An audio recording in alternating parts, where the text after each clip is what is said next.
যশোদাকে শ্রীকৃষ্ণের পালিত মা হতে বেছে নেওয়া হয়েছিল কেন? যশোদা কেন শ্রীকৃষ্ণকে লালন পালন করে বড় করেছিলেন?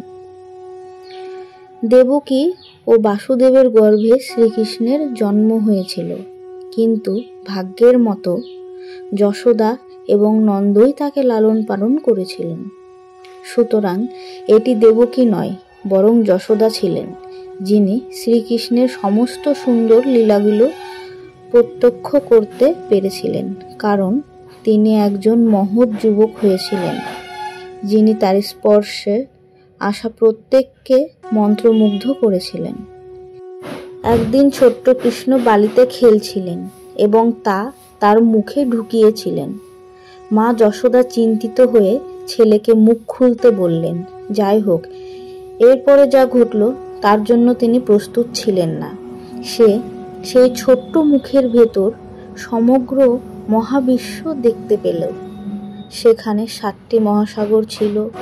নারায়ণ তার সহধর্মিণী মহালক্ষ্মীর সঙ্গে আদিবেশের উপর বিশ্রাম নিচ্ছিলেন।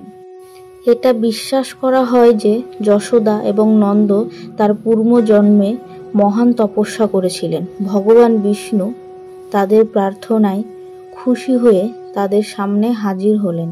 তিনি দম্পতিকে জিজ্ঞাসা করেছিলেন যে তারা কি চান, এবং দম্পতি বলেছিলেন যে তারা ভগবান বিষ্ণুকে তাদের পুত্র হিসাবে বিবেচনা করতে চান।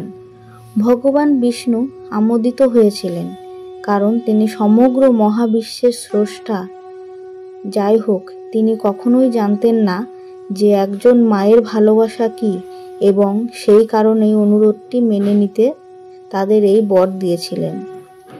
তাই যখন ভগবান বিষ্ণু তার কৃষ্ণ অবতারে পৃথিবীতে আবির্ভূত হন, তখন যশোদাই শ্রীকৃষ্ণের জৈবিক মা না হওয়া সত্ত্বেও তাকে লালন পালন করেছিলেন।